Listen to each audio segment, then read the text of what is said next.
Tokyo Olympic में पुरुष hockey में कांस्य पदक मिलने के बाद अब देश की नजरें महिला हॉकी टीम पर है। कांस्य पदक के लिए ग्रेट ब्रिटेन के साथ भिड़ेगी भारतीय महिला हॉकी टीम। सुबह 7 बजे से शुरू होगा मुकाबला। 41 साल बाद पुरुष हॉकी में भारत को मिला मेडल। जर्मनी को 5-4 से हराकर ब्रॉन्ज जीता। पीएम मोदी ने कप्तान मनप्रीत और कोच से फोन पर बात की। देश भर में जश्न मना। कुश्ती में रवि दहिया के रजत पदक जीतने के बाद पहलवान बजरंग पुनिया से भी बड़ी मेडल की उम्मीद। 65 किलो वर्ग में बजरंग पुनिया का सुबह 8:45 से किर्गिस्तान के अरनाजर से मुकाबला। 57 किलो वर्ग कुश्ती में रवि दहिया ने सिल्वर मेडल जीतकर बढ़ाया देश का मान। पीएम मोदी और राष्ट्रपति रामनाथ कोविंद ने बधाई दी। हरियाणा सरकार रवि दहिया को 4 करोड़ की इनामी राशि देगी। 86 किलो वर्ग फ्री स्टाइल कुश्ती में ब्रॉन्ज मेडल से चूक गए दीपक पुनिया। आखिरी 6 सेकंड में सैन मोरिनो के पहलवान माइल्स अमीन से मुकाबला हारे। महिला कुश्ती के 50 किलो वर्ग में भारत की सीमा बिस्ला का सुबह 8 बजे से मुकाबला। ट्यूनीशिया की सर्रा हमदी से भिड़ेंगी सीमा।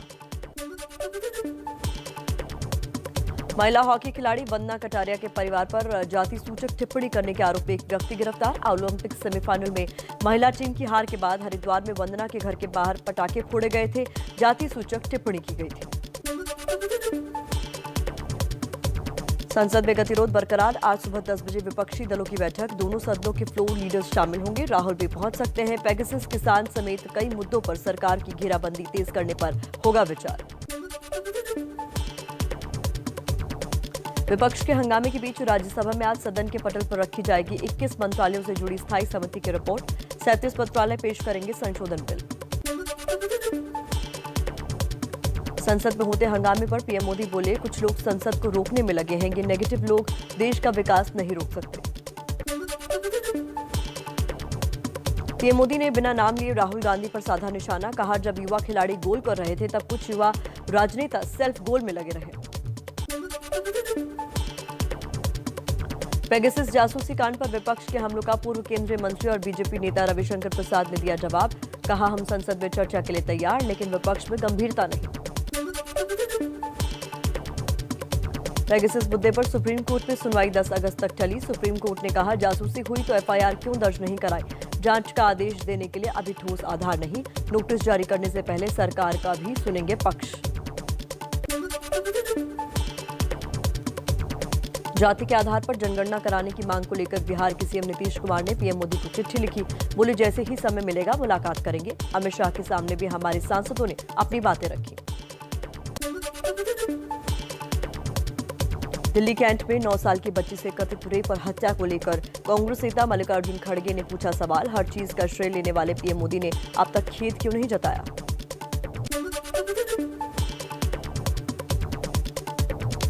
भारत के भगोड़े मेहुल चोकसी की एंटीगा नागरिकता को लेकर कांग्रेस का सरकार पर एनओसी देने का आरोप। रणदीप सुरजेवाला ने ट्वीट कर कहा, झूठ जीवीजी, कोई जवाब है तो दो। कृषि कानूनों के विरोध में प्रदर्शन कर रहे किसान नेता राकेश टिकैत ने एमएसपी पर फसल खरीद में लगाया भ्रष्टाचार का बड़ा आरोप। कहा, देश में सिर्फ 3% किसानों को मिल रहा है फायदा। सीबीआई से जांच कराई जाए। चलिए कुछ और खबरें आप तक पहुंचाएं तेज रफ्तार में।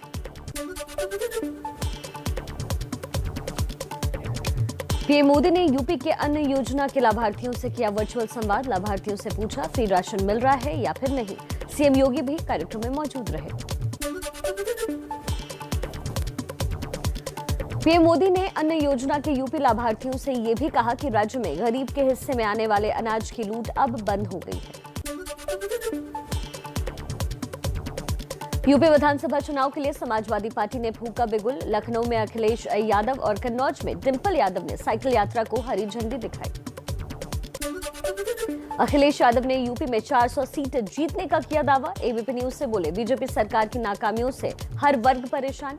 साइकिल यात्रा का मकसद प्रदेश में बदलाव।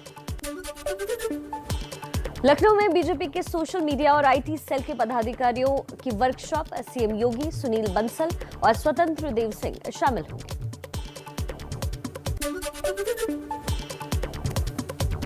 दिल्ली वासियों को आज मिलेगी बड़ी सौगात। दिल्ली मेट्रो की सबसे लंबी पिंक लाइन पर आज से दौड़ेगी मेट्रो।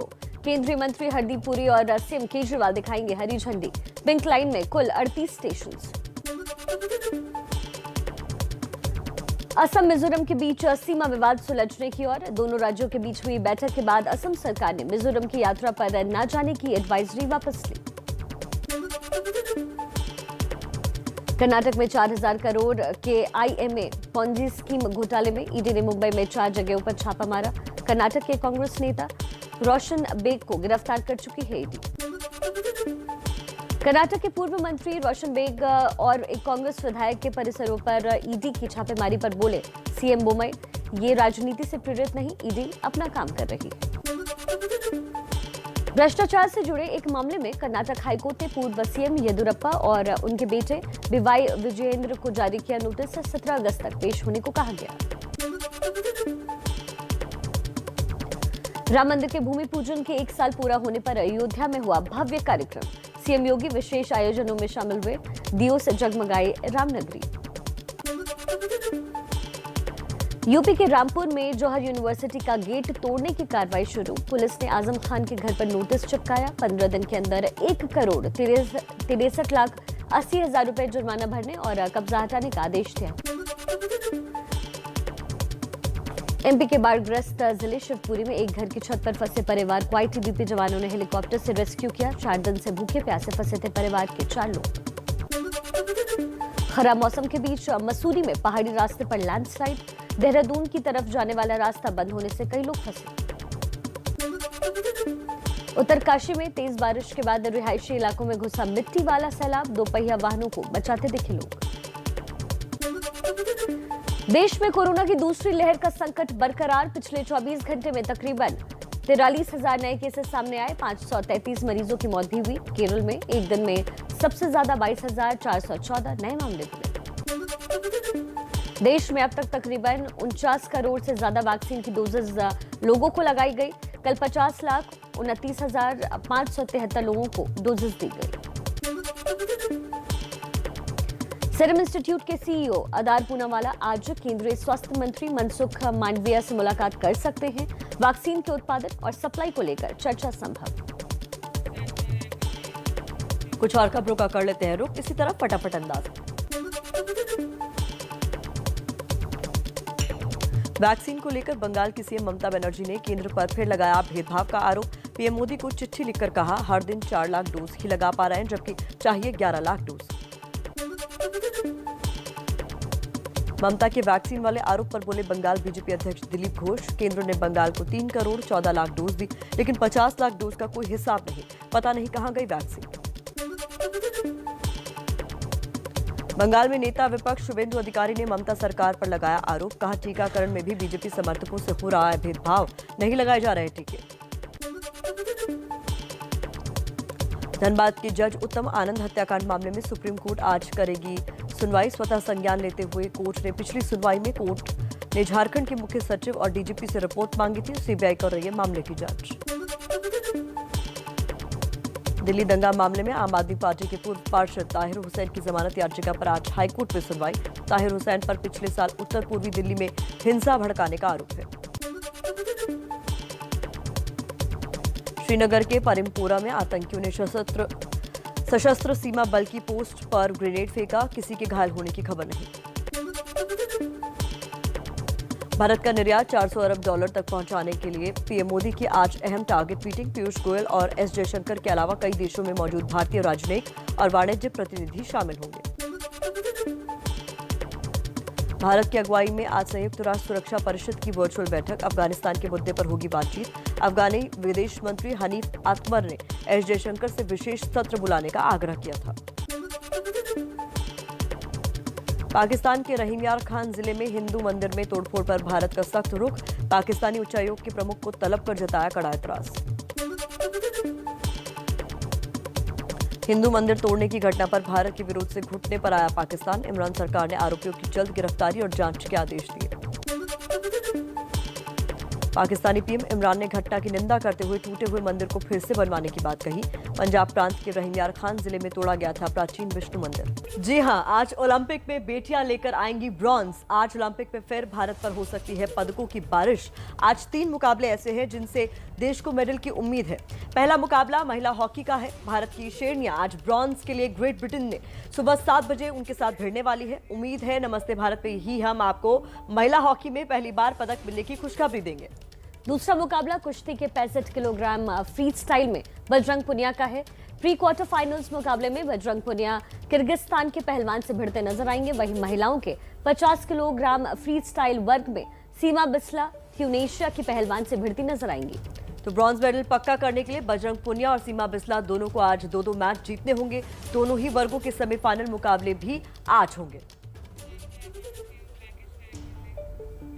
और देखिए कल टोक्यो में भारत के लिए किस तरीके से कल का दिन खास रहा। पुरुष हॉकी टीम ने 41 साल बाद मेडल जीता तो आज देश की शेरनियां भी इतिहास रचने की दहलीज पर है।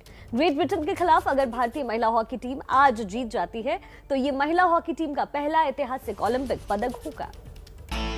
रानी रामपाल कप्तान और फॉरवर्ड, सविता पुनिया उप कप्तान और goalkeeper, Gurjit Kaur defender, Salima Tete defender, Nikki Pradhan midfielder, Vandana forward, Navjot Kaur forward, Navneet Kaur forward, Nisha Warsi midfielder, Neha Goyal midfielder, Udita Duhan defender, Sharmila Devi forward, Lal Remsiami forward, Deep Grace Ekka defender, Monika Malik midfielder, Reena Khokhar defender.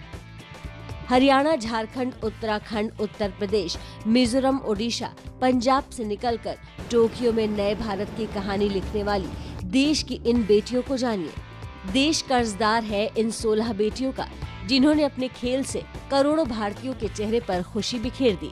देश ऋणी है इन बेटियों का जिन्होंने अपने नेशनल गेम से इंडिया की युवा पीढ़ी को रूबरू कराया और आज जब ये बेटियां एक बार फिर मैदान पर उतरेंगी तो करोड़ों भारतीयों के हाथ जीत की दुआ के लिए सजदा करेंगे। हमारे वेल विशर्स कंट्री में सबसे यही हमारी एक उनसे उम्मीद है, जैसे उनको हमसे उम्मीद रहती है हमें भी है कि ऑलवेज उनकी जो ब्लेसिंग्स हैं, उनकी वेल विशेस हैं वो हमारे साथ रहें, ऑलवेज हमें सपोर्ट करें एंड डेफिनेटली हम लोग अच्छा करेंगे। 23 अगस्त को जब टोक्यो में ओलंपिक का आगाज हुआ था तब भारतीय महिला टीम पर कोई दांव खेलने को तैयार नहीं था। आज ब्रॉन्ज मेडल के लिए भारतीय महिला हॉकी टीम के सामने होगी इंग्लैंड की टीम।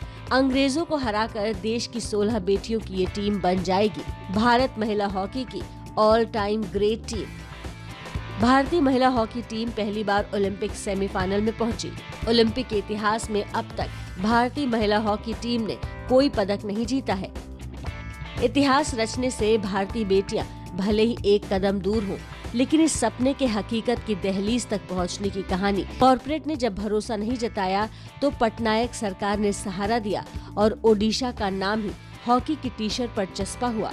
हॉकी टीम ने भरोसे को जीता और टोक्यो में भारत के साथ साथ ओडिशा का नाम भी बुलंद हुआ। लीग के शुरुआती 3 मैचों में भारतीय महिला हॉकी टीम को हार मिली। नीदरलैंड्स ने 5-1 से रौंदा, जर्मनी ने 2-0 से हराया और ग्रेट ब्रिटेन से 4-1 से मात मिली।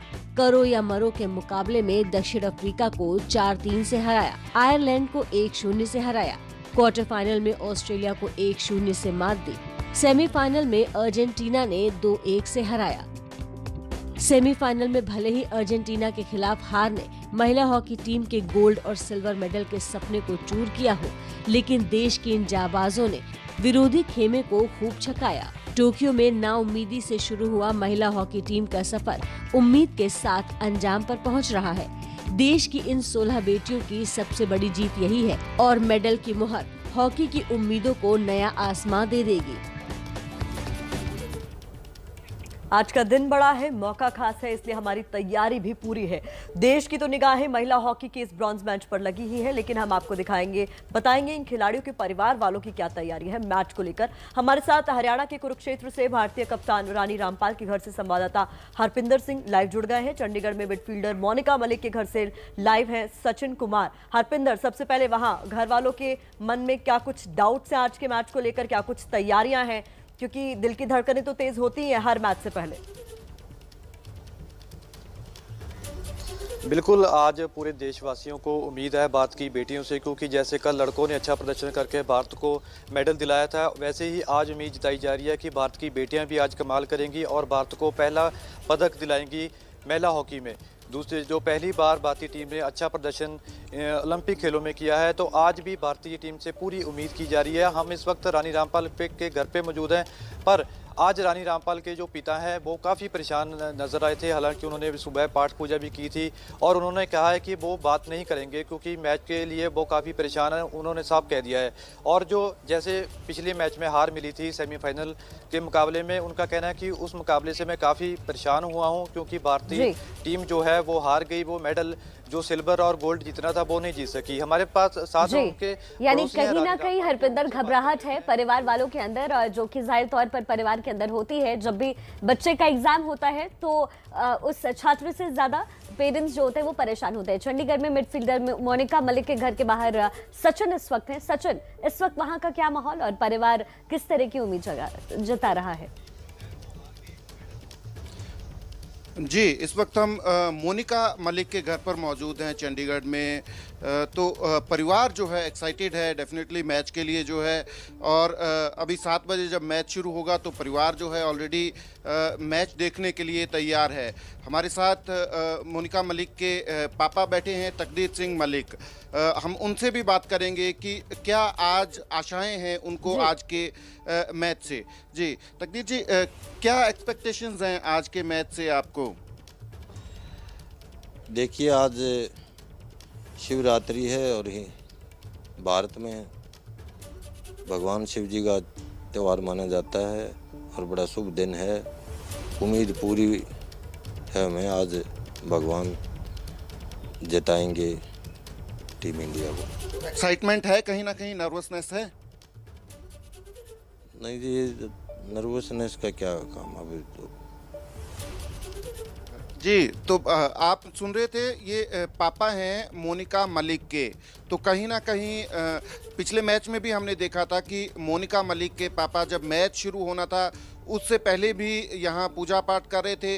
जब बीच में जब भारतीय टीम गोल खा रही थी तब भी मोनिका मलिक के पापा जो हैं बार बार जो है प्रार्थना कर रहे थे, पूजा कर रहे थे। तो आज जो है उसको जो है रिलीजियस उससे भी जोड़ के देख रहे हैं कि शिवरात्रि है, तो डेफिनेटली एक अच्छा दिन जो है भारतीय महिला हॉकी टीम के लिए होगा।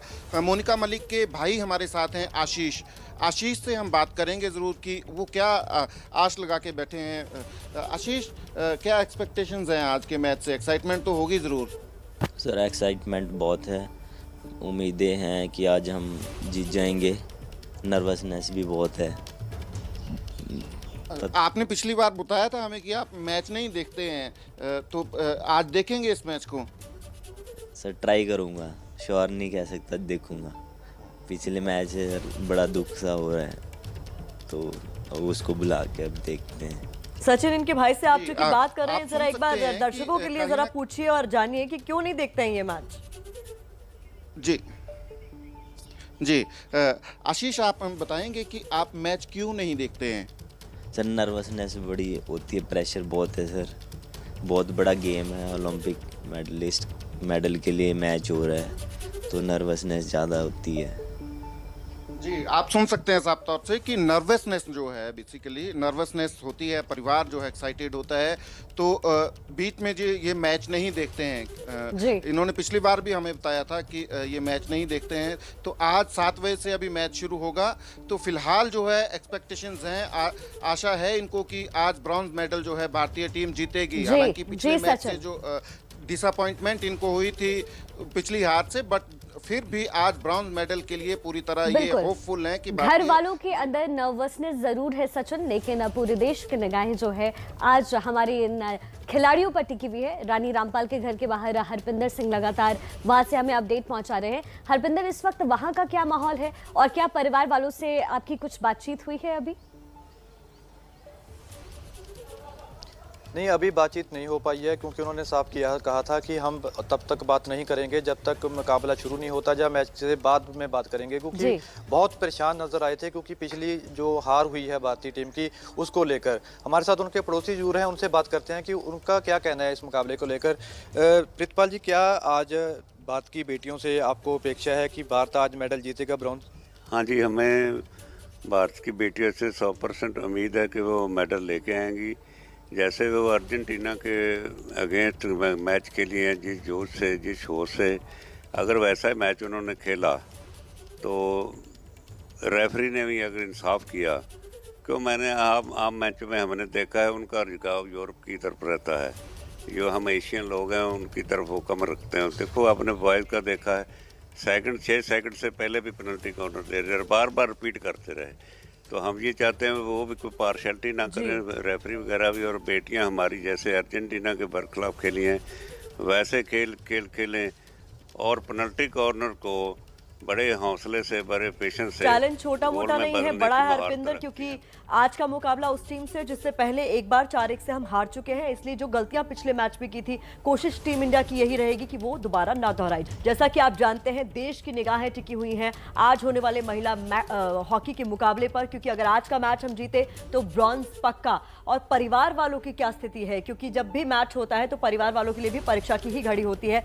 इसीलिए हम परिवार वालों का रुख कर रहे हैं जो महिला हॉकी टीम की प्लेयर्स है। तो वंदना कटारिया एक और खिलाड़ी जिनके घर पर हरिद्वार में मौजूद है हमारे सहयोगी अंकित गुप्ता, उनका रुख कर लेते हैं। अंकित, आज क्या हाल है परिवार का? जोश से लबरेज जिस तरीके से पूरा देश इंतजार कर रहा है, उसी तरीके से परिवार की तो आप ये मानिए कि एक एक पल कब मैच आएगा, कब मैच शुरू होगा और वंदना का कैसा खेल होगा, क्योंकि वंदना ने जिस तरीके से साउथ अफ्रीका के खिलाफ खेला है उसने बहुत सारी उम्मीदें जगा दी हैं। और फिलहाल अभी मैच शुरू होने में कुछ मिनटों का वक्त है, लेकिन परिवार पूरी तरह से तैयार है, क्योंकि यहां पर जहां हम मौजूद हैं, पहले आपको एक तस्वीर दिखाता हूं। यह तस्वीर अपने आप में महत्वपूर्ण है कि वंदना की इतनी जो है चर्चा क्यों हो रही है। ये जो जितने भी आपको मेडल्स दिख रहे हैं ये वंदना ने हासिल किए हैं। और एक दूसरी महत्वपूर्ण चीज, वंदना पिछले 1 साल से ओलंपिक की तैयारी के चलते अपने परिवार के पास मुश्किल से 2-3 दिन का वक्त ही गुजार सकी हैं। चंद्रशेखर हमारे उनके भाई वंदना के हमारे साथ में है। चंद्रशेखर जी, एक बहुत बड़ा मुकाबला, क्योंकि आज देश उम्मीद कर रहा है टीम इंडिया से ब्रॉन्ज मेडल की। जी, भगवान से बहुत ही वो है कि किसी तरह से हमारे घर में सभी पूजा पाठ चल रहा है और कि वंदना किसी तरह से कैसे भी पूरी टीम, उनकी पूरी टीम मैच जीत जाए, कैसे पूरी टीम जो मैच जीत जाए। और खास तौर पर जिस तरीके से साउथ अफ्रीका के खिलाफ हैट्रिक लगाई है, वो अपने आप में एक ऐतिहासिक वो क्षण है, या अपने आप में एक ऐतिहासिक रिकॉर्ड भी है, क्योंकि इससे पहले इस तरीके से किसी महिला ने हैट्रिक नहीं लगाई थी, भारतीय महिला ने, वो ओलंपिक में। जी, ये एक पापा का सपना था कि जो वंदना ये सब काम करे और गोल्ड मेडल भी लाए और हाई ट्रिक लगाए। एक और प्रतिमा, एक तस्वीर हमको देखनी चाहिए। ये देखिए, हम क्यों वंदना की बार बार जिक्र कर रहे हैं। Player of the match India versus Malaysia 19 फरवरी 2013 में जब जूनियर वर्ल्ड कप हुआ था, तो उस दौरान भी जो है टीम ने बेहतरीन परफॉर्मेंस किया था, वंदना ने भी बेहतरीन परफॉर्मेंस किया था। और उसी के बाद से जब से नेशनल टीम आई है, हर जगह अपनी धाक जमा रही है, साउथ अफ्रीका के खिलाफ मैच में भी। लेकिन एक दूसरी महत्वपूर्ण चीज आपको वही और बताना चाहूंगा कि वंदना के पिता की अभी मई में डेथ हुई थी, लेकिन तब भी वो यहाँ नहीं आई। क्यों? क्योंकि वो ओलंपिक की तैयारी कर रही थी। तो ये वो जज्बा, ये वो डिटर्मिनेशन जिसकी वजह से वंदना की आज इतनी चर्चा है। बिल्कुल बिल्कुल अंकित, और ये खिताब जाहिर तौर पर ये प्रतिमा, ये उनकी प्रतिभा को पूरी तरीके से दिखा रहा है, इसलिए हम कह रहे हैं कि आज भारत है पूरी तरीके से तैयार।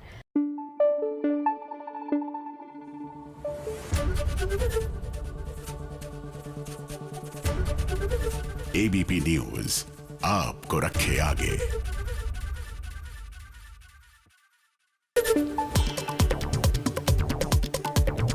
एमपी में बाढ़ बारिश से टूटे हुए पुलों की जांच कराएगी शिवराज सरकार। प्रदेश के गृह मंत्री नरोत्तम मिश्रा के मुताबिक दतिया में 3 और कुल मिलाकर छोटे बड़े 7 पुल टूटे। एबीपी न्यूज ने बारिश में पुल टूटने पर पूछे थे सवाल।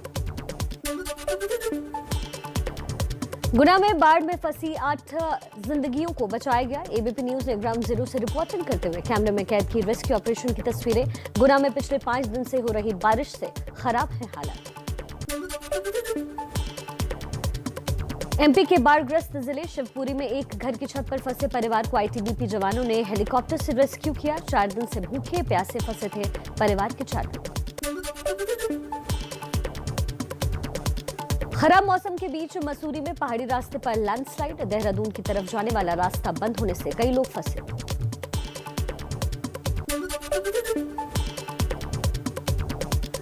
उत्तरकाशी में तेज बारिश के बाद रिहायशी इलाकों में घुसा मिट्टी वाला सैलाब। दोपहिया वाहनों को बचाते दिखे लोग।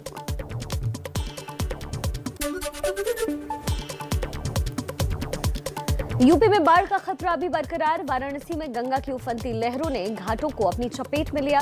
अंतिम संस्कार के लिए पहुंच रहे लोगों को हो रही है दिक्कत।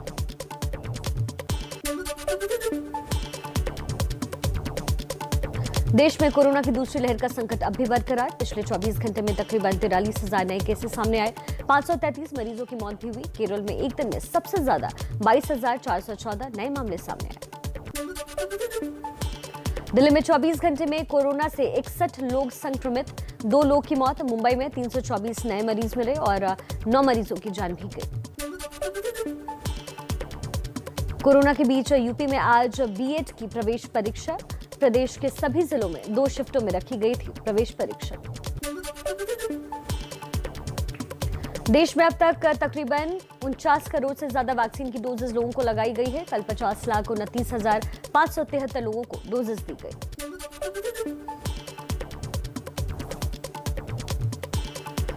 सीरम इंस्टीट्यूट के सीईओ अदार पूनावाला आज केंद्रीय स्वास्थ्य मंत्री मनसुख मांडविया से मुलाकात कर सकते हैं। वैक्सीन के उत्पादन और सप्लाई को लेकर चर्चा संभव।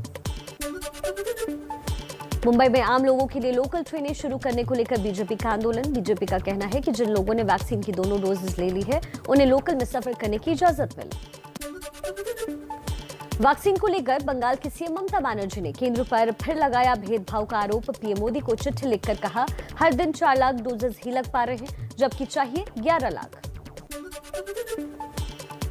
ममता के वैक्सीन वाले आरोप पर बोले बंगाल बीजेपी अध्यक्ष दिलीप घोष। केंद्र ने बंगाल को 3 करोड़ 14 लाख डोजेज दी लेकिन 50 लाख डोज का कोई हिसाब नहीं। पता नहीं कहां गई वैक्सीन। बंगाल में नेता विपक्ष शुभेंदु अधिकारी ने ममता सरकार पर लगाया आरोप। कहा टीकाकरण में भी बीजेपी समर्थकों से हो रहा है भेदभाव, नहीं लगाए जा रहे हैं टीके।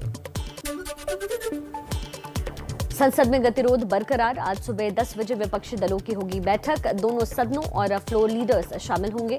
राहुल गांधी भी पहुंच सकते हैं। पेगासस, किसान समेत कई मुद्दों पर सरकार की घेराबंदी तेज करने पर होगा विचार। विपक्ष के हंगामे के बीच राज्यसभा में आज सदन के पटल पर रखी जाएगी 21 मंत्रालयों से जुड़ी स्थायी समिति की रिपोर्ट। 37 मंत्रालय पेश करेंगे संशोधन बिल। संसद में होते हंगामे पर पीएम मोदी बोले कुछ लोग संसद को रोकने में लगे हैं। ये नेगेटिव लोग देश का विकास नहीं रोक सकते। पीएम मोदी ने बिना नाम लिए राहुल गांधी पर साधा निशाना। कहा जब युवा खिलाड़ी गोल कर रहे थे तब कुछ युवा राजनेता सिर्फ गोल में लगे रहे। पेगासस जासूसी कांड पर विपक्ष के हमलों पर का पूर्व केंद्रीय मंत्री और बीजेपी नेता रविशंकर प्रसाद ने दिया जवाब। कहा हम संसद में चर्चा के लिए तैयार लेकिन विपक्ष में गंभीरता नहीं। पेगासस मामले में सुप्रीम कोर्ट ने याचिकाकर्ताओं से पूछे कड़े सवाल। नोटिस जारी करते और 10 अगस्त को होगा विचार। कल सुप्रीम कोर्ट ने कहा जासूसी हुई तो एफआईआर क्यों दर्ज नहीं कराई। नोटिस से पहले सरकार का विपक्ष सुनने की बात कही।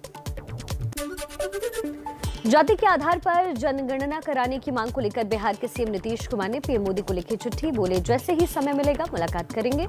अमित शाह के सामने भी हमारे सांसदों ने अपनी बातें रखी। एमएनएस प्रमुख राज ठाकरे और महाराष्ट्र बीजेपी अध्यक्ष चंद्रकांत पाटिल आज मिलेंगे। बीएमसी के होने वाले चुनाव से जोड़कर देखी जा रही है ये मुलाकात। हालांकि चंद्रकांत पाटिल इसे शुभेच्छा मुलाकात बता रहे हैं। भारत के भगौड़े मेहुल चौकसी की एंटीगा नागरिकता को लेकर कांग्रेस का सरकार पर एनओसी देने का आरोप। रणदीप सुरजेवाला ट्वीट कर बोले झूठी बाजी की कोई जवाब है तो दे दो। कुछ और खबरों का कर लेते हैं रुख, इसी तरह फटाफट अंदाज में। पीएम मोदी ने यूपी के अन्य योजना के लाभार्थियों से किया वर्चुअल संवाद। लाभार्थियों से पूछा फ्री राशन मिल रहा है या नहीं। सीएम योगी भी इस कार्यक्रम में मौजूद रहे। पीएम मोदी ने अन्य योजना के यूपी लाभार्थियों से यह भी कहा कि राज्य में गरीब के हिस्से में आने वाले अनाज की लूट अब बंद हो गई है। यूपी विधानसभा चुनाव के लिए समाजवादी पार्टी ने फूका बिगुल। लखनऊ में अखिलेश यादव और कन्नौज में डिंपल यादव ने साइकिल यात्रा को हरी झंडी दिखाई। अखिलेश यादव ने यूपी में 400 सीट जीतने का दावा किया। एबीपी न्यूज से बोले, बीजेपी सरकार की नाकामियों से हर वर्ग परेशान है। साइकिल यात्रा का मकसद प्रदेश में बदलाव। लखनऊ में बीजेपी के सोशल मीडिया और आईटी सेल के पदाधिकारियों की वर्कशॉप। सीएम योगी, सुनील बंसल और स्वतंत्र देव सिंह शामिल होंगे।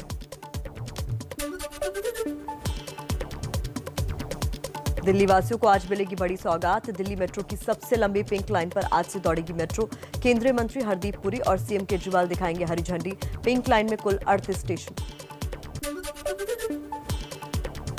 असम मिजोरम के बीच सीमा विवाद सुलझने की ओर। दोनों राज्यों के बीच हुई बैठक के बाद असम सरकार ने मिजोरम की यात्रा पर न जाने की एडवाइजरी को वापस लिया।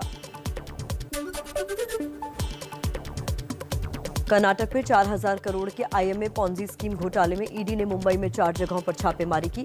कर्नाटक के कांग्रेस नेता रोशन बेग को गिरफ्तार कर चुकी है ईडी। कर्नाटक के पूर्व मंत्री रोशन बेग और एक कांग्रेस विधायक के परिसरों पर ईडी की छापेमारी पर बोले सीएम मुंबई, ये राजनीति से प्रेरित नहीं, ईडी अपना काम कर रही है।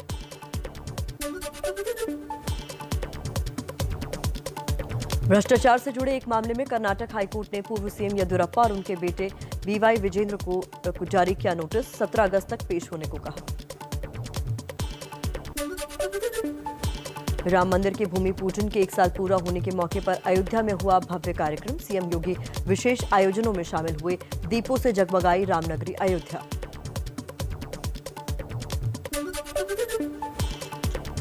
यूपी के रामपुर में जौहर यूनिवर्सिटी का गेट तोड़ने की कार्रवाई शुरू। पुलिस ने आजम खान के घर पर नोटिस चस्पा किया।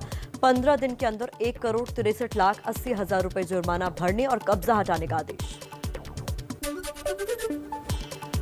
कृषि कानूनों के विरोध में प्रदर्शन कर रहे किसान नेता राकेश टिकैत ने एमएसपी पर फसल खरीद में लगाया भ्रष्टाचार का बड़ा आरोप। कहा, देश में सिर्फ 3% किसानों को मिल रहा है फायदा। सीबीआई से कराई जाए जांच।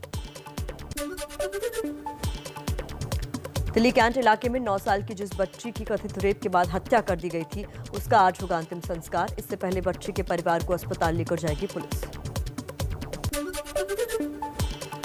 दिल्ली कैंट में बच्ची की मौत को लेकर कांग्रेस नेता मल्लिकार्जुन खड़गे ने पूछा सवाल। हर चीज का श्रेय लेने वाले पीएम मोदी ने अब तक खेद क्यों नहीं जताया।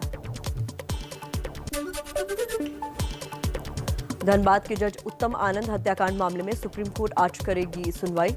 स्वतः संज्ञान लेते हुए कोर्ट ने पिछली सुनवाई में कोर्ट ने झारखंड के मुख्य सचिव और डीजीपी से रिपोर्ट मांगी थी। सीबीआई कर रही है मामले की जांच। दिल्ली दंगा मामले में आम आदमी पार्टी के पूर्व पार्षद ताहिर हुसैन की जमानत याचिका पर आज हाईकोर्ट में सुनवाई। ताहिर हुसैन पर पिछले साल उत्तर पूर्वी दिल्ली में हिंसा भड़काने का आरोप है। श्रीनगर के परिमपुरा में आतंकियों ने सशस्त्र सीमा बल के पोस्ट पर ग्रेनेड फेंका। किसी के घायल होने की खबर नहीं। भारत का निर्यात 400 अरब डॉलर तक पहुंचाने के लिए पीएम मोदी की आज अहम टारगेट मीटिंग। पीयूष गोयल और एस जयशंकर के अलावा कई देशों में मौजूद भारतीय राजनयिक और वाणिज्य प्रतिनिधि शामिल होंगे। फ्यूचर रिटेल लिमिटेड के रिलायंस रिटेल में विलय पर सुप्रीम कोर्ट आज फैसला सुनाएगा। अमेरिकी ई रिटेल कंपनी अमेजॉन ने करीब 25,000 करोड़ के इस सौदे का विरोध किया था। भारत की अगुवाई में आज संयुक्त राष्ट्र सुरक्षा परिषद की वर्चुअल बैठक। अफगानिस्तान के मुद्दे पर होगी बातचीत। अफगानी विदेश मंत्री हनीफ आतमर ने एस जयशंकर से विशेष सत्र बुलाने का आग्रह किया था। पाकिस्तान के रहीम यार खान जिले में हिंदू मंदिर में तोड़फोड़ पर भारत का सख्त रुख। पाकिस्तानी उच्चायुक्त के प्रमुख को तलब कर ऐतराज जताया। चलिए कुछ और खबरें आपको दिखाएं तेज रफ्तार में। टोक्यो ओलंपिक में पुरुष हॉकी में कांस्य पदक मिलने के बाद अब देश की नजरें महिला हॉकी टीम पर। कांस्य पदक के लिए ग्रेट ब्रिटेन के साथ भारतीय महिला हॉकी टीम का मुकाबला जारी। 41 साल बाद पुरुष हॉकी में भारत को मिला मेडल। जर्मनी को 5-4 से हराकर ब्रॉन्ज जीता। पीएम मोदी ने कप्तान मनप्रीत और कोच से फोन पर बातचीत की। देश भर में मनाया गया जश्न। कुश्ती में रवि दहिया के रजत पदक जीतने के बाद पहलवान बजरंग पुनिया से भी बड़ी मेडल की उम्मीद। 65 किलो वर्ग में बजरंग पुनिया का सुबह 8:45 से किर्गिस्तान के अरनाजुर से होगा मुकाबला। 57 किलो वर्ग कुश्ती में रवि दहिया ने सिल्वर मेडल जीतकर बढ़ाया देश का मान। पीएम मोदी और राष्ट्रपति कोविंद ने बधाई दी। हरियाणा सरकार रवि दहिया को 4 करोड़ की इनामी राशि देगी। 86 किलो वर्ग फ्री स्टाइल कुश्ती में ब्रॉन्ज मेडल से चूक गए दीपक पुनिया। आखिरी 6 सेकंड में सैन मारियो के पहलवान माइल्स अमीन से मुकाबला हारे। महिला कुश्ती के 50 किलो वर्ग में भारत की सीमा बिस्ला का सुबह 8 बजे से होगा मुकाबला। ट्यूनीशिया की सरा हमदी से भिड़ेंगी सीमा। महिला हॉकी खिलाड़ी वंदना कटारिया के परिवार पर जाति सूचक टिप्पणी करने के आरोप में एक व्यक्ति गिरफ्तार। ओलंपिक सेमीफाइनल में महिला टीम की हार के बाद हरिद्वार में वंदना के घर के बाहर पटाखे फोड़े गए। जाति सूचक टिप्पणी भी की गई। ओलंपिक से आ रही है खबर। 50 किलोमीटर पैदल चाल रेस से भारत के गुरप्रीत सिंह बाहर हो गए हैं। गुरप्रीत सिंह की मांसपेशियों में खिंचाव आ गया, जिसकी वजह से उन्हें बीच रेस से बाहर होना पड़ा। तो ये खबर आ रही है सुबह सुबह। 50 किलोमीटर पैदल चाल रेस से भारत के गुरप्रीत सिंह बाहर हो गए हैं। गुरप्रीत सिंह की मांसपेशियों में खिंचाव की वजह से उन्हें चोट लगी, जिसकी वजह से उन्हें बीच रेस से ही बाहर होना पड़ा। तो फाइनल में नहीं पहुंच सके गुरप्रीत सिंह। मांसपेशियों में खिंचाव की वजह से बीच रेस से ही उन्हें हटना पड़ा। पंजाब में सियासी पावर पर बवाल थमा ही था कि अब पावर यानी बिजली के मुद्दे पर घमासान शुरू हो गया। तस्वीरें पंजाब के पटियाला की हैं, जहां बिजली विभाग के संविदा कर्मचारियों ने नौकरी पक्की करने की मांग को लेकर सड़क पर हल्ला बोल दिया। कर्मचारी अपनी मांग मनवाने के लिए सीएम कैप्टन अमरिंदर के घर की तरफ कूच कर रहे थे। तभी पुलिस ने कर्मचारियों को आधे रास्ते पर ही रोक लिया, जिसके बाद भी प्रदर्शनकारियों की कोशिश जारी रही। जिसके बाद पुलिस ने प्रदर्शनकारियों पर जमकर लाठियां चलाई। पंजाब में लंबे समय से बिजली विभाग के संविदा कर्मचारी नौकरी नियमित करने की मांग कर रहे हैं। इससे पहले पंजाब में बिजली कटौती के मुद्दे पर भी कैप्टन सरकार को खुद अध्यक्ष नवजोत सिंह सिद्धू ने घेरा था। पंजाब में अगले साल चुनाव है। बिजली और नौकरी का मुद्दा कहीं कैप्टन की सियासी पारी गुल्ला कर दे। अब बात कर लेते हैं कुदरत की तबाही के बीच सो रहे उस सिस्टम की, जो समय रहते बाढ़ पीड़ितों तक मदद नहीं पहुंचा पा रहा। एबीपी न्यूज ने एमपी के शिवपुरी जिले के बहगमा गांव में एक स्टोरी दिखाई थी। हमने देश को बताया था कि कैसे इस गांव के लोग 3 दिनों से भूखे प्यासे हैं। स्टोरी दिखाने का मकसद ये था कि ग्रामीणों का दर्द देखकर प्रशासन इन तक पहुंचेगा, लेकिन 48 घंटे बाद भी इन तक मदद नहीं पहुंची। इसलिए एबीपी न्यूज ने तय किया कि हम उस गांव दोबारा जाएंगे और कम से कम 5 दिन का राशन उन तक पहुंचा कर आएंगे। देखिए एबीपी न्यूज की जनहित की पत्रकारिता, जिसमें हम केवल खबर नहीं दिखाते बल्कि लोगों का दुख भी बांटते हैं।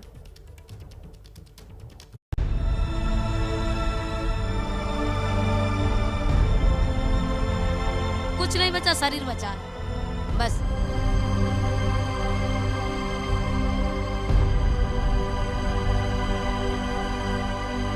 प्रशासन का कोई आदमी आया? चुप रहिए, आएगा नहीं साहब, तो नहीं अबे नहीं आया।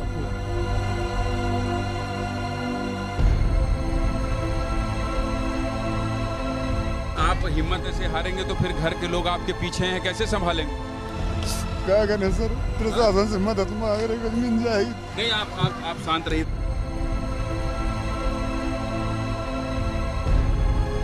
मैं महसूस कर पा रहा हूं, क्योंकि मैं यहाँ खड़ा हूं और मैं इनकी आंखों में जो आंसू देख रहा हूं, यकीन मानिए मुझे बहुत तकलीफ हो रही है।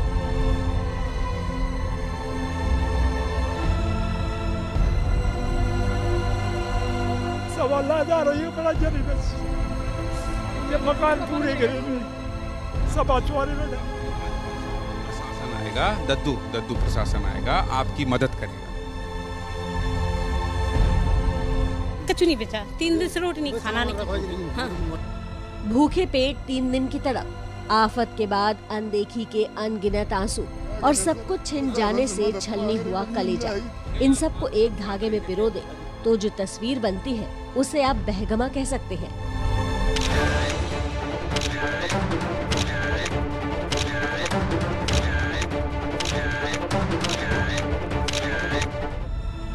बहगमा एमपी का वो बदकिस्मत गांव जिसे पहले सिंध नदी के सैलाब ने उजाड़ा और फिर सियासी अनदेखी ने। एबीपी न्यूज संवाददाता ज्ञानेंद्र तिवारी ने 2 दिन पहले बहगमा की बदहाली की तस्वीरें दिखाई थी, बिलखती आंखों का दर्द दिखाया था। मैं महसूस कर पा रहा हूं क्योंकि मैं यहाँ खड़ा हूं और मैं इनकी आंखों में जो आंसू देख रहा हूं, यकीन मानिए मुझे बहुत तकलीफ हो रही है। इस रिपोर्टिंग का मकसद ये था कि 300 किलोमीटर दूर भोपाल में बैठी सरकार इनकी सुध लेगी और राहत के नाम पर रसद ही सही लेकिन पहुंचाएगी, लेकिन 24 घंटे बाद भी मदद नहीं पहुंची। इसलिए आखिर में एबीपी न्यूज ने तय किया कि हम बहगमा गांव दोबारा जाएंगे और कम से कम 5 दिन का राशन पहुंचाएंगे। हम यहाँ दोबारा आए हैं, दूसरे दिन आए हैं कि दिखा सकें कि शिवपुरी में बाढ़ के बाद आई तबाही से जो लोग परेशान हैं उन्हें अभी राहत नहीं मिली है। एबीपी न्यूज़ की कोशिश है कि हम कम से कम उन्हें कुछ दिनों का राहत या कुछ दिनों की राहत मुहैया करा सकें। एक छोटा सा प्रयास है। ये तमाम लोग इंतज़ार कर रहे हैं कि कोई आए और पूछे कि आप ठीक हैं, लेकिन अफसोस 24 घंटे के बाद भी यहाँ अब तक कोई नहीं आया है। एबीपी न्यूज की कोशिश उस दर्द को बांटने की थी जो इस गांव के हर पीड़ित को यतीम होने का एहसास दिला रही थी। और राह के पहले ही मोड़ पर मुलाकात उन बुजुर्ग से हुई जो 24 घंटे पहले बिलखते हुए मिले थे। अब इनकी आंखों के आंसू सूख चुके थे, लेकिन जख्म शायद जीवन भर न सूखे। भाई ये घर आपका है? हाँ जी, पूरा घर पूरा अपना है। मतलब 3 भाई रहते थे हम, 3 भाई। मतलब इसमें 16 जन रहते थे। अच्छा। हाँ। 16 लोग अभी कहाँ रह रहे हैं? अभी उधर पे रह रहे, इधर खेत है डांग में एक। अच्छा। हाँ। खाना पीना? खाना पीना देख रहे, थोड़ा थोड़ा बचा था तो उसको खा रहे। इनको भी दे दीजिए, ये लीजिए, इसमें 2-4 दिन के आपके खाने का है, चावल दाल आटा तेल सब कुछ है। और ये घर है, इधर आइए रिंकू भाई जरा, ये देखिए यहाँ पर जो है ये सब कुछ टूट चुका है इनका। ये घर है, यहाँ 16 लोग रहते थे ये बता रहे हैं। और तो जब ये पानी आया तो आप लोग कहाँ थे? भाग गए थे, इनको निकाल के उधर पहुंचे थे, रोड पे पहुंचे थे, रोड पे। इसी में थोड़े मतलब सामान फड़ा नहीं निकला तो दब गया, उधर भाग गए थे। सामान पेटी वेटी अभी भी नहीं निकला? हाँ नहीं निकला, ऐसा ही डला। तो खाना पीना कोई प्रशासन की तरफ से पैकेट वैकेट नहीं आया? कुछ नहीं आया, कुछ नहीं आया किसी की तरफ से नहीं। ओनली गांव वालों ने व्यवस्था करी है, जो के घर मतलब थोड़ा उन्ना था बचाता, वो उनने दे दिया। किसी ने कुछ नहीं दिया, कुछ नहीं किया। देखिए इसलिए कल एबीपी न्यूज़ की टीम यहाँ पहुँची थी और हमने देखा था कि लोग अभी भी परेशान हैं और खाने का कुछ नहीं है। इसलिए एबीपी न्यूज़ ने ये तय किया कि कम से कम एक छोटी सी कोशिश हो जिसमें 2-4 दिन कम से कम ये खा सकें। इसलिए लड़का है जी, मैं मतलब मेरी आपसे बात हुई? हाँ, तुम्हें सही भाई थी है ना। ये राशन पानी हमने दे दिया है रिंकू। नहीं नहीं ठीक है, तो आपको 2-4 दिन का हो जाएगा। ठीक है, उसके बाद तब तक हो सकता है प्रशासन के लोग आए और मदद। ठीक है, ठीक है। कल आप रो रहे थे, अब दुखी मत होइए। नहीं तो दुखी जाइए, चुआने में डरे। अब चाहता कि मैं को मिल जाए रंग खाऊ की किराए। ये परेशानी है। कल भी इनसे मेरी मुलाकात हुई थी और इसीलिए हमने तय किया कि आज फिर उनका दर्द, उन लोगों की पीड़ा क्या करें। ये जो अंतिम का शब्द है ना, क्या करें। वास्तविकता यही है कि जिनका घर तबाह हो गया है वो यही सोच रहे हैं कि अब क्या करें, और कोई ये पूछने वाला नहीं है कि अब आप ये कर लीजिए। ये सबसे ज़्यादा दुख की बात है। और गांव में ले चलता हूं, आगे की तस्वीर आपको दिखाता हूं। ज्ञानेंद्र आगे बढ़े तो मुहाने पर मुलाकात रावत परिवार से हुई, जो पहले अपने अरमानों का आशियाना बिखरने से बेसुध होकर रो रहे थे, लेकिन अब नहीं, क्योंकि आंखों के आंसुओं से ज्यादा अब भूख मिटाने की गरज थी। रावत जी कैसे हैं? हाँ, कल हम आए थे आपके पास, तो कल से आज तक खाना पीने के लिए कोई पूछना है? कुछ कल आप रो रहे थे, इसलिए हमने तय किया कि आपकी तकलीफ में थोड़ी सी अगर आपको कोई खुशी दे सकते हैं तो ये कोशिश की ही लीजिए। 4-5 दिन के लिए हो जाएगा ये। अभी इसमें आटा चावल दाल नमक सब है, ठीक है, और शासन का कोई आया नहीं? कोई नहीं आया सर। हाँ? कोई नहीं आया। फिर आप लोग खाना पीना कोई दे जाता तो खा लेते हैं, वो नहीं भूखे। हाँ नहीं भूखे, अब सभी से तो कुछ खाया नहीं है।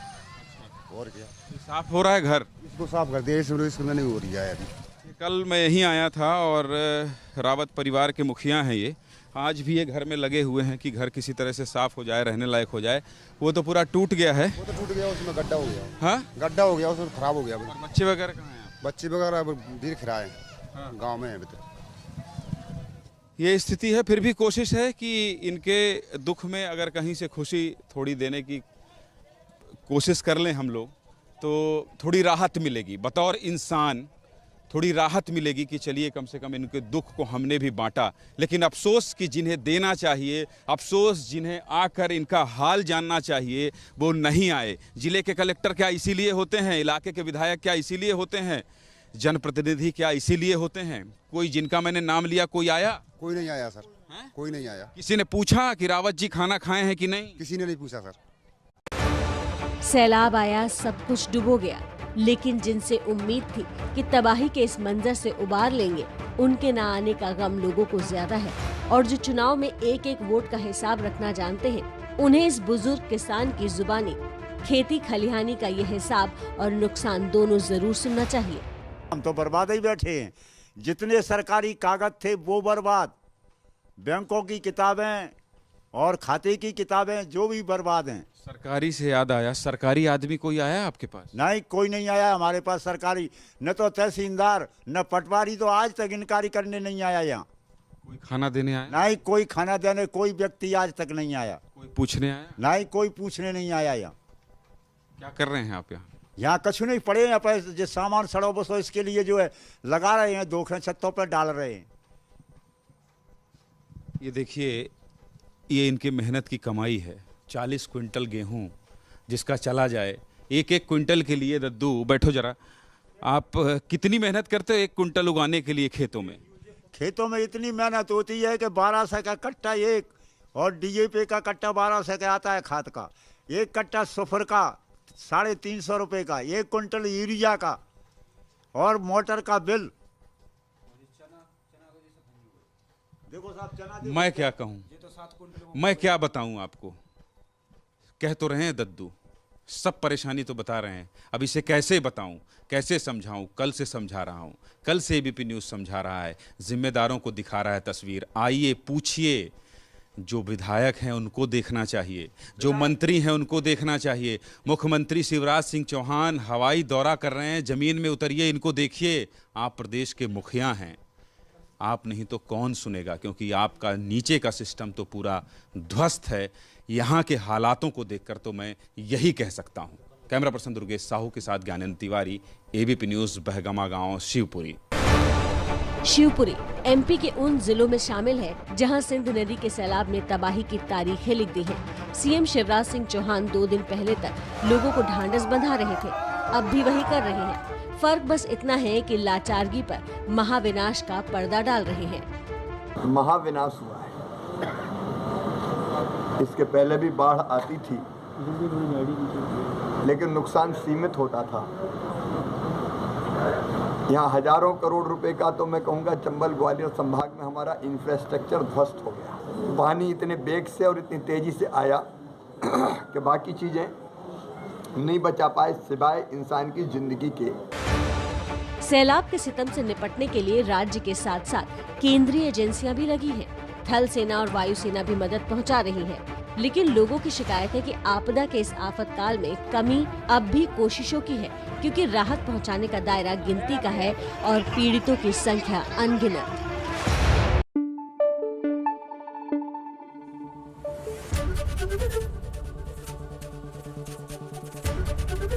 एबीपी न्यूज़ आपको रखे आगे।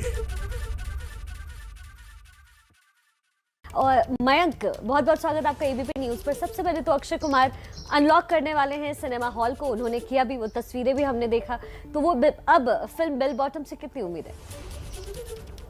वेल, आई थिंक ये जो पर्टिकुलर फ्राइडे है, ये कह सकते हैं कि एक स्टॉर्म है, उसके पहले जो एक सन्नाटा होता है, उस तरह की फ्राइडे है, इन द सेंस कि बेल बॉटम ही इस साल की सबसे बड़ी रिलीज होगी, प्योरली बिकॉज ऑफ कोर्स 19 अगस्त को आएगी, जो कि एक तरह से मान सकते हैं कि अगस्त 15 वीकेंड हो, इंडिपेंडेंस डे वीकेंड ही आप कह सकते हैं, बट ये थिएटर्स में रिलीज होगी।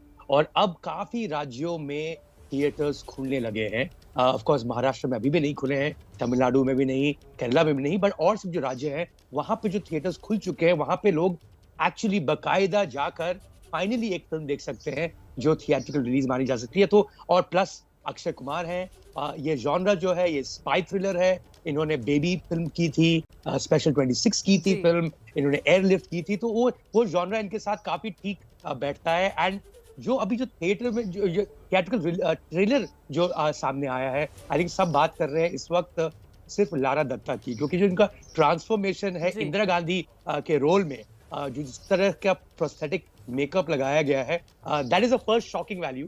बट ऑफ कोर्स फिल्म ये हमें समझ आया कितनी अच्छी है, कितनी बुरी है। बिल्कुल, लॉकडाउन की वजह से मैंग बॉलीवुड को करोड़ों में नुकसान हुआ है, और ऐसी कौन सी बड़ी फिल्में हैं जो रिलीज डेट का अब भी इंतजार कर रही हैं? देखिए, एक दो जो ऐसी फिल्में थी जो फर्स्ट लॉकडाउन से पहले ही बन चुकी थी, और जो प्रोड्यूसर्स हैं इन्होंने डिसाइड किया कि भैया जो भी हो हम रिलीज करेंगे थिएटर में ही। वो है ऑफ कोर्स सूर्यवंशी जो रोहित शेट्टी ने बनाई, और 83 जो कि 1983 इंडिया की जो वर्ल्ड कप कैंपेन थी क्रिकेट की, उस पर जो आधारित थी। बट अदरवाइज जो बड़ी बड़ी फिल्में रही वो निकलती आई ओटीटी पे। उस हिसाब से अगर देखा जाए तो जो बड़ी वीकेंड ओटीटी प्लेटफॉर्म्स में है वो आने वाली है, जो कि भुज एक फिल्म है जो 1971 वॉर पर बेस्ड है, और दूसरी फिल्म शेरशाह जो कि 1999 कारगिल वॉर पर बेस्ड है। एंड बिकॉज ये इंडिपेंडेंस डे वीकेंड है तो ये दोनों वॉर फिल्म्स साथ में आ रही है। दोनों फिल्में जब ग्रीन लाइट हुई थी, जब बनी थी, इनफैक्ट शेरशाह 2019 से बनी पड़ी है, वो थिएट्रिकल रिलीज होने वाली थी, पर ये दोनों अब ओटीटी प्लेटफॉर्म्स में ही आएंगे। तो फिल्म इंडस्ट्री के हिसाब से, एटलीस्ट थिएट्रिकल फिल्म इंडस्ट्री के हिसाब से, सारी आंखें बस बेल बॉटम पर ही हैं, बिकॉज ये एक्चुअली इस साल का सबसे बड़ा थिएट्रिकल रिलीज है। बहुत बहुत शुक्रिया मयंक इस तमाम जानकारी के लिए। और देखिए प्रतिमा, बड़े स्टाइल से अक्षय कुमार ने थिएटर भी दिल्ली में जाके खोला था इस के प्रमोशन के दौरान, ट्रेलर लॉन्च के दौरान।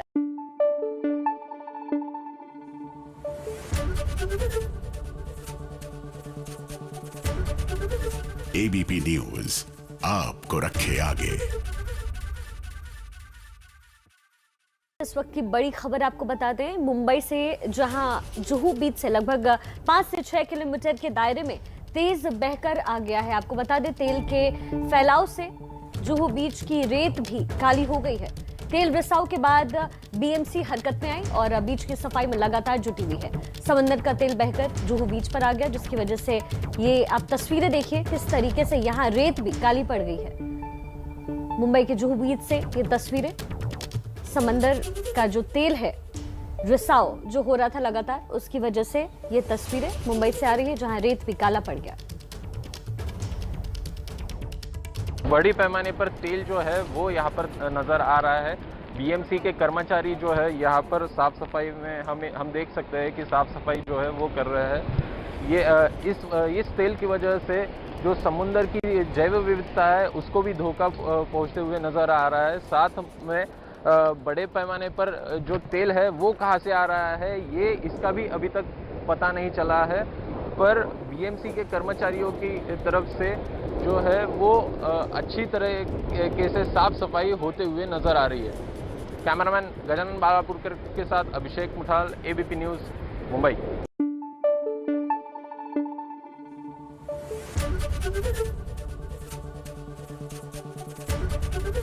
एबीपी न्यूज आपको रखे आगे।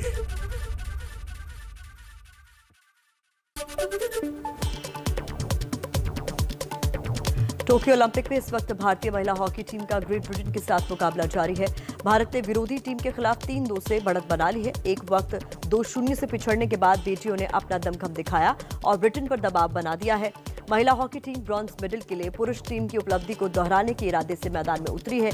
कल पुरुष टीम ने कांस्य पदक के प्लेऑफ मैच में जर्मनी को 5-4 से हराकर 41 साल बाद ओलंपिक पदक हासिल कर इतिहास रचा था।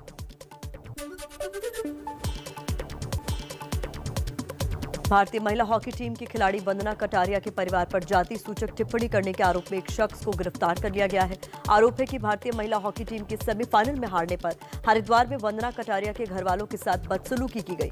वंदना कटारिया के भाई की शिकायत पर मौके पर पहुंचकर पुलिस ने नारे लगाने वाले एक युवक को मौके पर ही धर दबोचा, जबकि इस मामले में 3 लोगों के खिलाफ मुकदमा दर्ज किया गया है।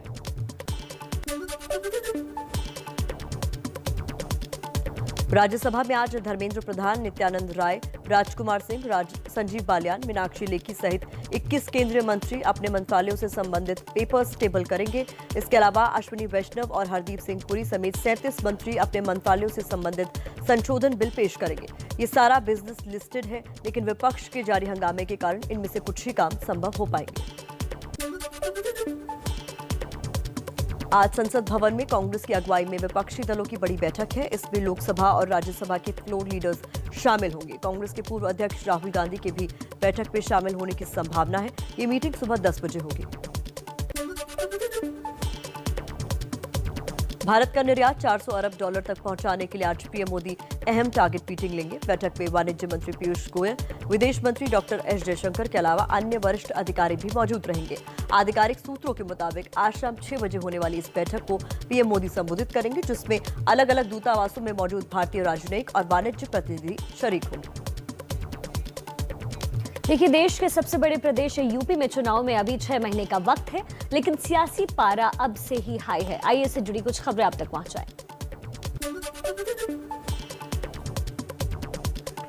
लखनऊ में आज बीजेपी के सोशल मीडिया और आईटी सेल के पदाधिकारियों की वर्कशॉप होनी है। इस वर्कशॉप में प्रदेश और जिले के सभी सोशल मीडिया और आईटी सेल के पदाधिकारियों को बुलाया गया है। मुख्यमंत्री योगी आदित्यनाथ, बीजेपी के राष्ट्रीय सोशल मीडिया टीम के अमित मालवीय, संगठन महामंत्री सुनील बंसल और प्रदेश अध्यक्ष स्वतंत्र देव सिंह इस वर्कशॉप में शामिल होंगे।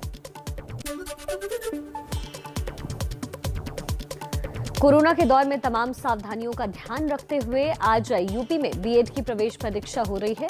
परीक्षा केंद्रों पर छात्रों और टीचर को कोविड-19 प्रोटोकॉल और निर्देशों का पालन करना होगा।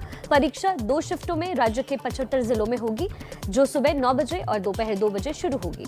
इसमें तकरीबन 5.5 लाख से ज्यादा छात्र हिस्सा लेने वाले हैं। यूपी के रामपुर में जौहर यूनिवर्सिटी का गेट तोड़ने की कार्रवाई शुरू की गई। पुलिस ने आजम खान के घर पर नोटिस चिपकाया। 15 दिन के अंदर 1,63,80,000 रुपए जुर्माना भरने और कब्जा हटाने का आदेश।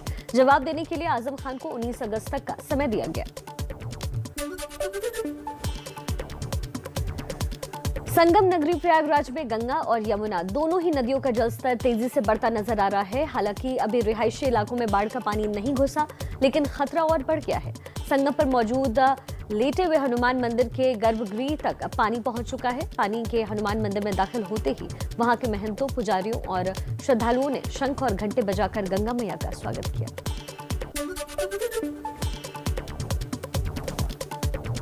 मुजफ्फरनगर में धार्मिक स्थलों में ले जाकर एक मासूम बच्ची के बलात्कार करने का सनसनीखेज मामला सामने आया। पीड़ित परिवार की तहरीर पर पुलिस ने आरोपी को गिरफ्तार कर जेल भेजा।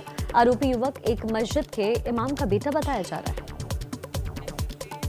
चलिए, तो अब आपको मध्य प्रदेश लिए चलते हैं। देखिए मध्य प्रदेश क्यों लगातार खबरों में बना हुआ है।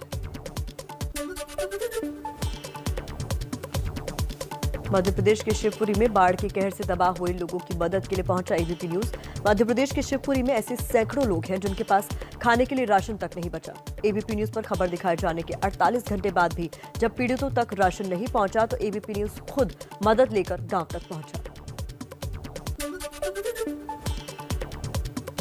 मध्य प्रदेश में बाढ़ और बारिश से टूटे हुए पुलों की राज्य सरकार जांच करवाएगी। प्रदेश के गृह मंत्री नरोत्तम मिश्रा ने कहा कि दतिया में 3 और कुल मिलाकर छोटे बड़े 7 पुल टूटे हैं। इनकी जांच होगी, लेकिन पहली प्राथमिकता लोगों को राहत पहुंचाने की है। एबीपी न्यूज ने पुल टूटने पर सवाल उठाए थे। मध्य प्रदेश के गुना में 5 दिनों तक हुई लगातार बारिश की वजह से एक गांव में 8 लोग चारों तरफ से पानी से घिर गए थे। इनके पास खाने पीने का सामान भी खत्म हो गया था। इन लोगों को पास के गांव वालों ने ट्रैक्टर और रस्सी की मदद से बाहर निकाला।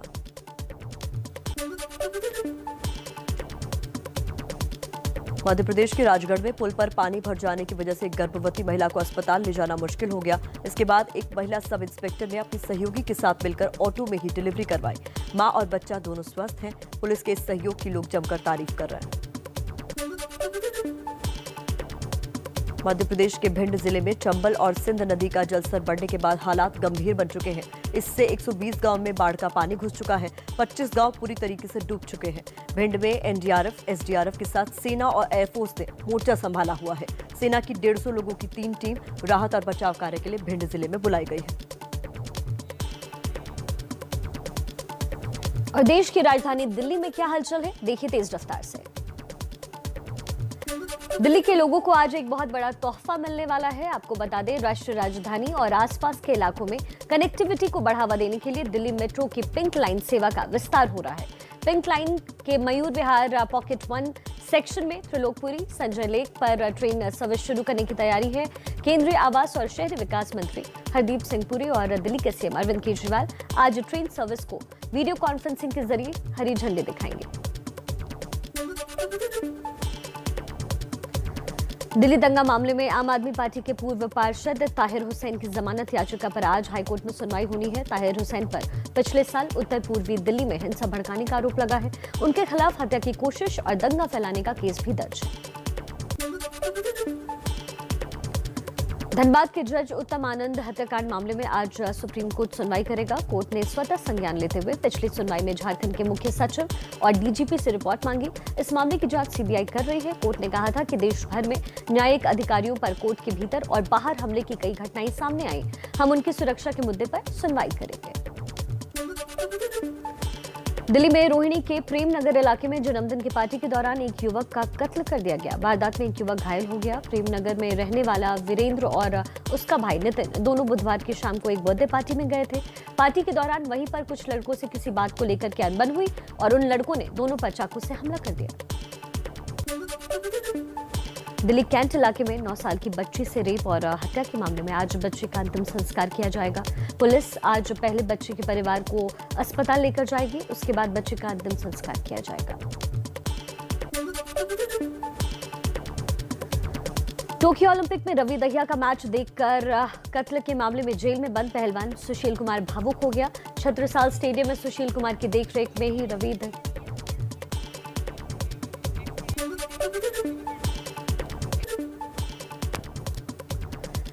पंजाब के पठानकोट में लगी हिमाचल की सीमा में सेना के हेलीकॉप्टर की इमरजेंसी लैंडिंग करवाई गई। सेना के ध्रुव AMH Mark 4 हेलीकॉप्टर ने बुधवार शाम 5 बजे के करीब पठानकोट के मामून कैंट से गश्त के लिए उड़ान भरी। उड़ान के कुछ समय बाद जब पायलट को तकनीकी खराबी के बारे में पता चला तो उसने अपनी सूझबूझ के साथ हिमाचल प्रदेश के मैरापट्टा गांव में अचानक उसकी इमरजेंसी लैंडिंग करवाई।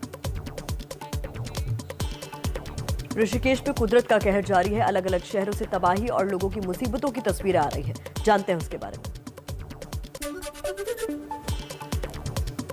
ऋषिकेश में मुंबई से घूमने आए 3 मेडिकल स्टूडेंट्स गंगा नदी में बह गए। बताया जा रहा है कि इस ग्रुप की एक लड़की नहाने गई तो पानी की तेज धार में बहने लगी। बाद में उसे बचाने की कोशिश में 2 दोस्त और बह गए। मुंबई से 5 दोस्त ऋषिकेश में आए थे। बाकी बचे 2 लड़कों ने पुलिस को जानकारी दी। गंगा नदी में बहे छात्रों की तलाश जारी है। खराब मौसम के बीच मसूरी में पहाड़ी रास्ते पर लैंडस्लाइड का दौर जारी है। देहरादून की तरफ जाने वाला रास्ता बंद होने से कई लोग फंस गए हैं। भूस्खलन के बाद आए मलबे के साथ पत्थर के बड़े बड़े टुकड़े नीचे एक मकान पर जा गिरे, जिससे उसे जबरदस्त नुकसान पहुंचा।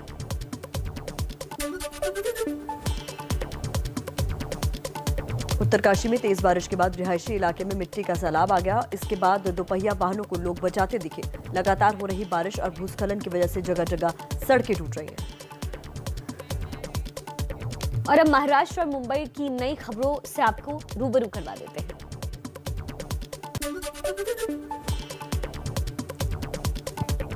एमएनएस प्रमुख राज ठाकरे और महाराष्ट्र बीजेपी अध्यक्ष चंद्रकांत पाटिल आज मिलेंगे। बीएमसी के होने वाले चुनाव से जोड़कर देखी जा रही है इनकी मुलाकात। हालांकि चंद्रकांत पाटिल इसे शुभेच्छा मुलाकात बता रहे हैं। मुंबई के जुहू बीच से बेहद हैरान करने वाली तस्वीरें सामने आई। जुहू बीच पर तकरीबन 5 से 8 किलोमीटर तक समंदर के पानी में तेल बहते हुए किनारे तक आ गया है। इससे किनारे की रेत तक काली हो गई। समंदर के पानी में ये तेल कैसे और कहां से आया, ये अभी तक साफ नहीं है।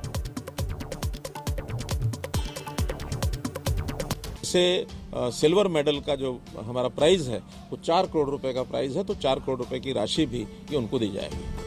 केंद्रीय खेल मंत्रालय ने 2015 में ओलंपिक पदक जीतने पर इनामों को लेकर नई योजना लागू की थी।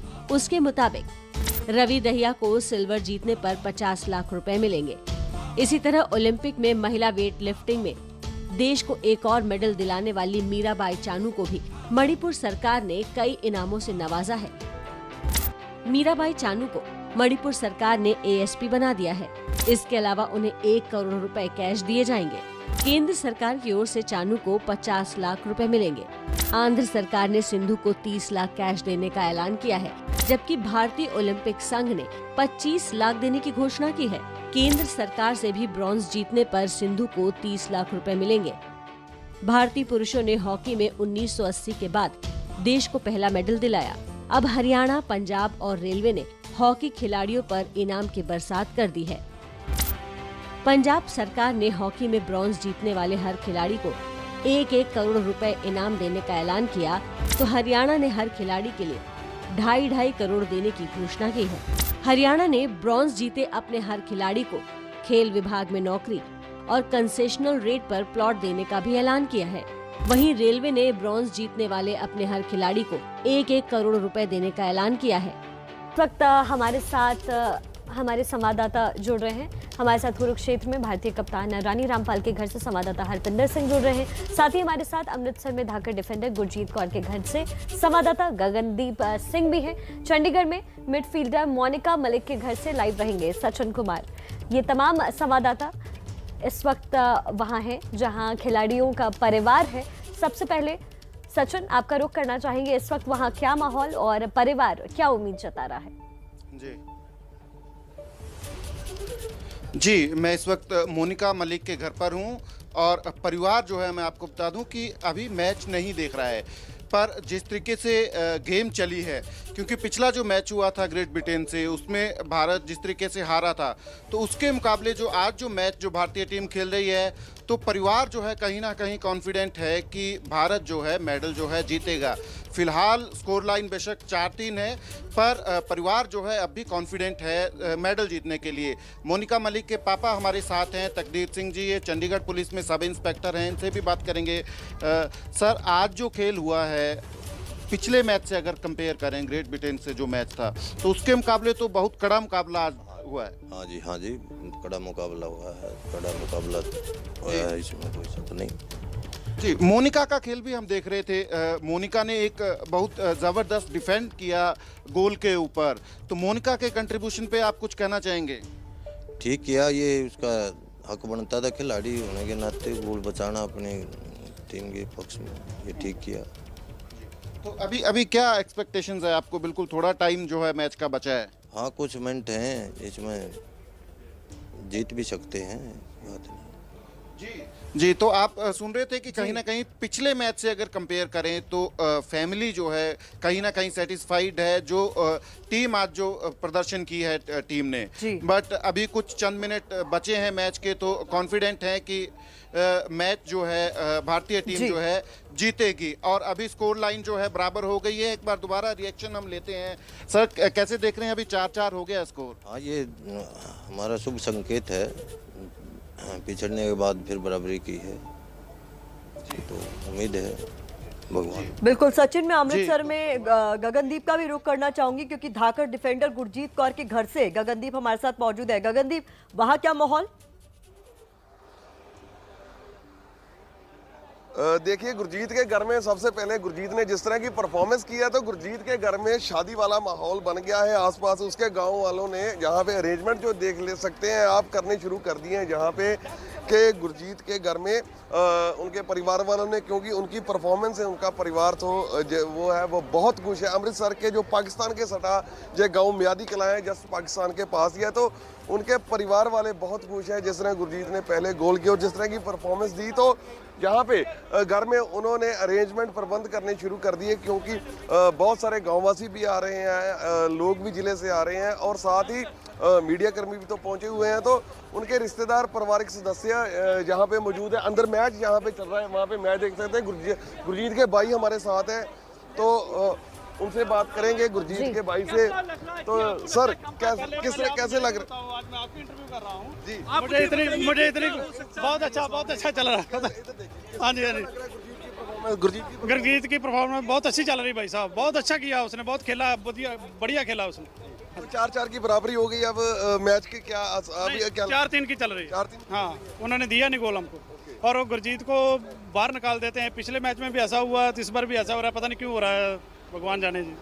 तो गुरजीत के परिवार वाले उसकी परफॉर्मेंस से खुश हैं और थर्ड हाफ में गुरजीत जो बाहर बैठी थी, इसके लिए इनके मन में थोड़ा सा है कि जो गुरजीत है उसको बाहर क्यों बढ़ाया, लेकिन गुरजीत की परफॉर्मेंस से पूरा इलाका खुश है। और अभी भी उम्मीद है कि जो भारतीय टीम है ये जीतेगी, आज ब्रिटेन को हराएगी, क्योंकि आज जो ब्रिटेन के खिलाफ भारतीय टीम का जो खेलने की परफॉर्मेंस है वो पिछली बार से कहीं ज़्यादा बढ़िया है और अटैकिंग खेल रही है।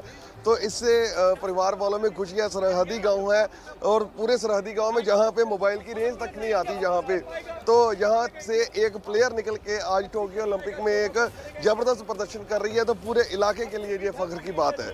जी गगनदीप, आप लगातार अपडेट्स हम तक पहुंचाते जाइए, क्योंकि परिवार जो है वो तो बेहद खुश नजर आ रहा है, क्योंकि 4-3 की बढ़त से ब्रिटेन आगे जरूर है, लेकिन उम्मीद अब भी कायम है। आपको दोबारा लेकर चलते हैं चंडीगढ़, जहां इस वक्त हमारे संवाददाता सचिन मौजूद हैं। सचिन, लगातार लोगों की नजर होगी टेलीविजन स्क्रीन पर, लगातार मैच देख रहे होंगे, इस वक्त उनके परिवार से पूछे और क्या उम्मीद, और इस वक्त जो खेल भारतीय टीम खेल रही है क्या उससे वो संतुष्ट है? जी बिल्कुल मोनिका मलिक के पापा हमारे साथ हैं, उनसे बात करते हैं हम। सर, आप ये बताइए कि अभी स्कोर 4-3 है, बेशक जो पिछला गोल जो हम कह रहे थे वो नहीं कन्वर्ट हुआ, पर आप टीम के खेल से संतुष्ट हैं अभी? हाँ जी, खेल तो अच्छा रही हैं लड़कियाँ, इसमें कोई शक नहीं है, अच्छा खेल रही। सचिन, चूंकि आप उनके पिता के साथ हैं, मोनिका के पिता के साथ हैं, उनसे आप ये पूछे कि आप बचपन से ही मोनिका इस गेम को खेलना चाहती थी, और बचपन से लेकर के अब तक का सफर मोनिका का कैसा रहा है? जी सर, आप हमें थोड़ा बताएंगे कि मोनिका बचपन से ही हॉकी के लिए कैसे आकर्षित हुई, कैसे उसमें पैशन जो है हॉकी को लेकर बना? देखो जी, या तो स्कूल में खेलने लगी थी वो, उसने अच्छा लगने लग गया, उसका शौक बढ़ता चला गया। क्या कुछ कठिनाइयां भी परिवार को हुई होंगी मोनिका ने जब हॉकी को एज ए? कठिनाई तो कुछ नहीं हुई, वैसे यही है कि भाई खेल है, इसमें हॉकी का खेल है, एक आधी बार खेल में चोट भी लग जाती है, इस प्रकार की आ जाती, वो तो सब ठीक था। तो कभी बीच में ऐसा भी आया दिमाग में कि मोनिका जो है, क्योंकि आप जिस क्षेत्र से आते हैं हरियाणा से, वहाँ कुश्ती ज़्यादा खेली जाती है, तो आपने कभी ऐसा दिमाग में आया? उस समय लड़कियों जी को कुश्ती सचिन, आप लगातार बने रहे, क्योंकि कुछ ही सेकंड्स, अब कुछ ही मिनटों का वक्त बचा है जब ये तय हो जाएगा कि टीम कैसा परफॉर्म करती है। इस बीच भारतीय महिला हॉकी टीम इस समय ब्रिटेन के खिलाफ 3-4 से पीछे है, समय बाकी है और भारतीय टीम लगातार अटैक कर रही है। और इस वक्त जम्मू से हमारे साथ अजय बाचलू हमारे संवाददाता जुड़ रहे हैं, आपको सीधा उनके पास लेकर चलते हैं। जब एक तरफ इस वक्त गेम ऑन है, वहीं वहां पे जो लोग हैं अजय के साथ, वो प्रोत्साहित कर रहे हैं हमारे प्लेयर्स को। सीधा आपको अजय के पास लेकर चलते हैं। अजय, इस वक्त वहां किस तरह की तस्वीरें आपको दिख रही हैं और लोग किस तरीके से उत्साहित हैं इस पूरे मैच को लेकर?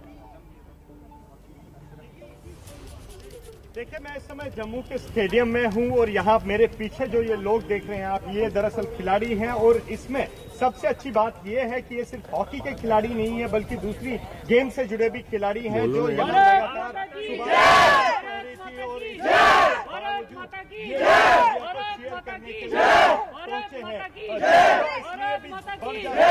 कल जिस तरह से पुरुष हॉकी टीम ने कमाल कर दिखाया और ब्रॉन्ज मेडल,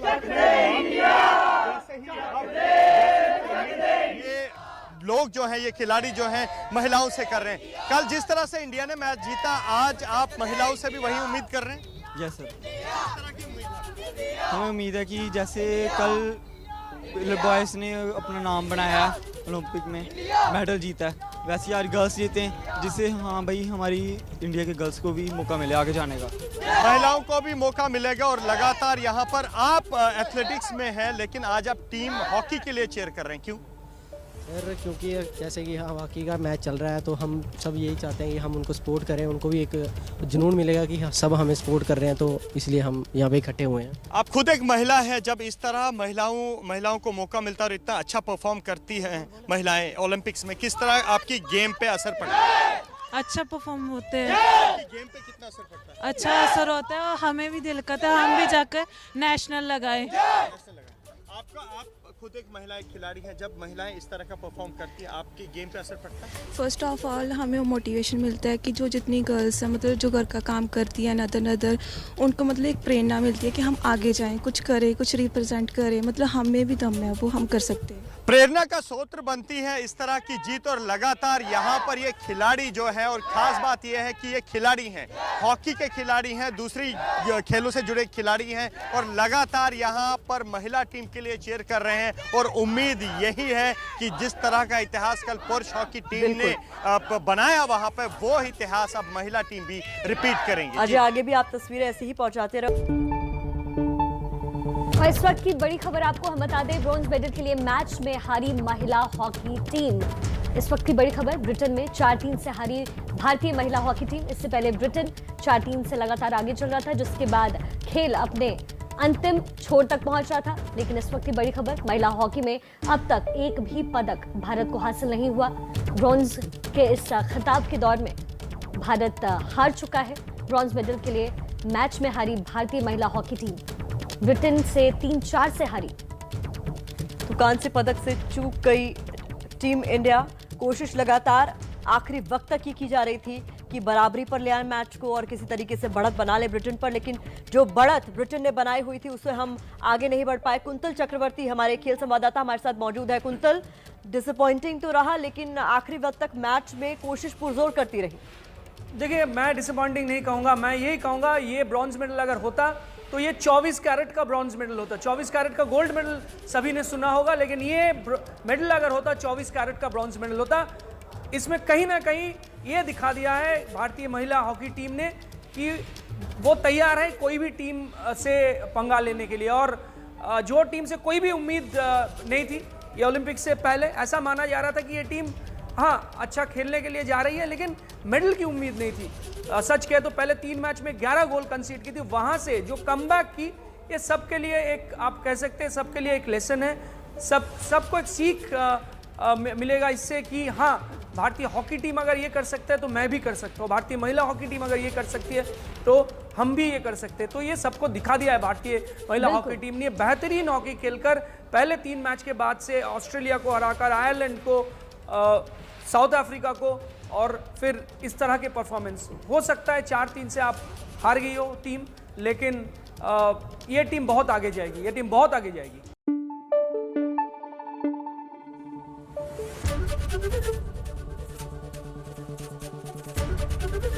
एबीपी न्यूज आपको रखे आगे।